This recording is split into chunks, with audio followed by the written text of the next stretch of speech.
I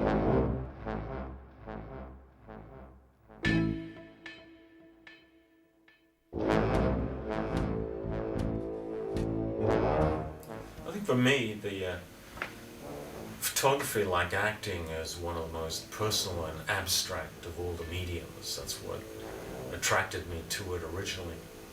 And throughout all my series, I've always worked on, from the premise of one of my earliest fascinations, and that is why we, our species, are so identified with situations of belief and how much we place into these things. For me, I thought it was an interesting film and had all the potentials of making a very good series.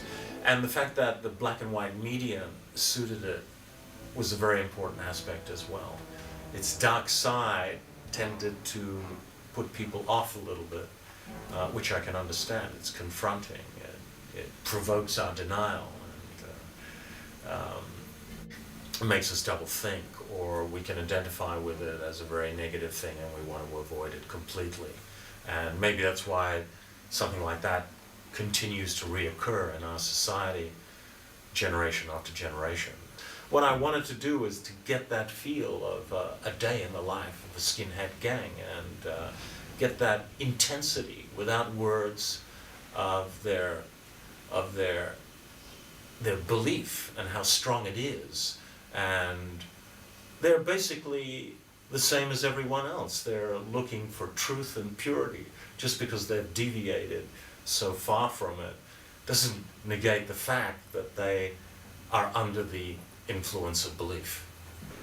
Within a series of 35 black and white photographs, a feel of a culture, of a group of people who have a belief and who act on it. Whether it is in a very negative form, which it is, it still has a wonderful element of dramatic premise that can teach us something about the way we behave, dealing with racism, young people identifying with something and believing in something so heartedly that they act out on it, whether they really have an understanding that it has any positive contribution to society and our species. And these are the sort of questions that it provokes.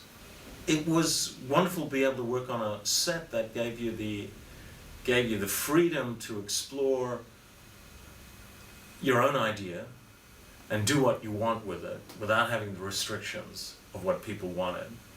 And the fact that doing two jobs at once was really nice. Here I was doing publicity photographs, certain look and feel that's required to sell a movie. And then there was the other side, which helped, I think, both elements. It helped to give a certain quality to the promotional images as well. The fact that I was working on a different concept, a different through line, which I think primarily for me is based on composition. Composition is one of the most important elements in the visual arts.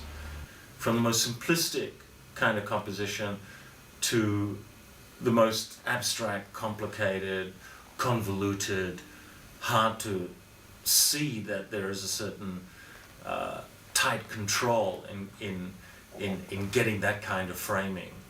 And it helped me to loosen up and see so many different types of ways of composing a photograph.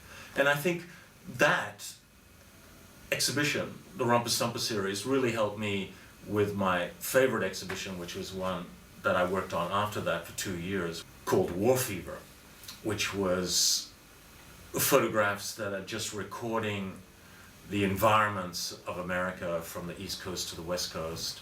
Without that, I wouldn't have been able to get the satisfaction I got with the War Fever series. Both have an element of looking at the dark side of who we are and how we live.